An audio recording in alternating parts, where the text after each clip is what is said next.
मला वाटतं जरांगे पाटलांनी जो देवेंद्रजींवर आरोप केला होता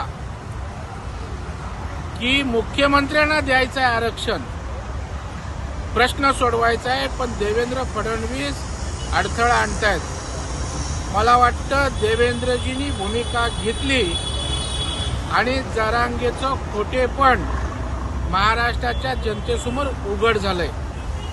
फडणवीस साहेबांनी मराठा समाजाच्या संरक्षणासाठी, आरक्षणासाठी, प्रश्नांसाठी जाहीर भूमिका घेतली की जर मी अडथळा आहे असं वाटत असेल तर मी राजीनामा देईन.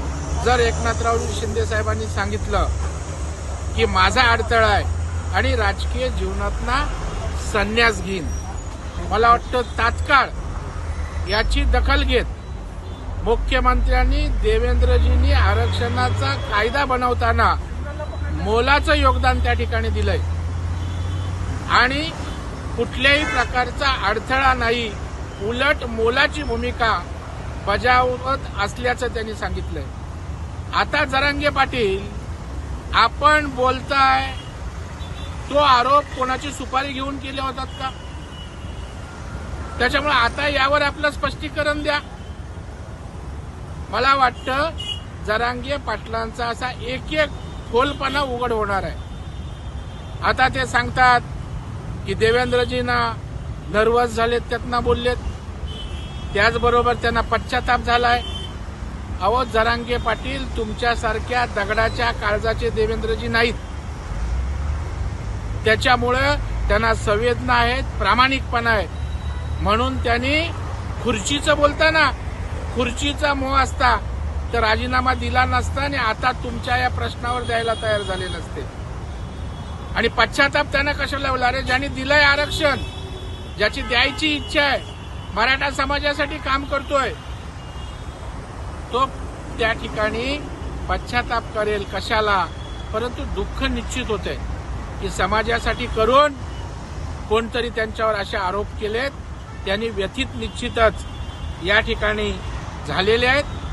परंतु या ठिकाणी जरांगे साहेब आपण आपल्या कौतुकात मशगूल आहात. तुम्ही कुणालाच मानायला तयार नाही, वाटेल ते बोलताय, वाटेल ते आरोप करताय.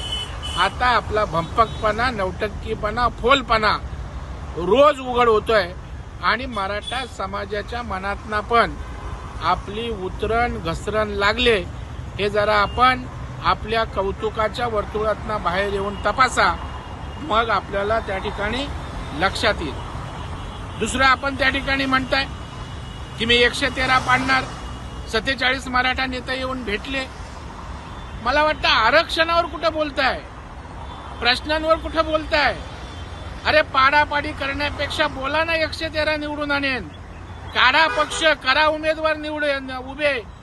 परंतु तुम्ही उभेही करणार नाही, पक्षही काढणार नाही, कारण तुम्ही पाडायची कोणाची तरी सुपारी घेतली आणि ती भाजपच्या विरोधात, देवेंद्रजींच्या विरोधात.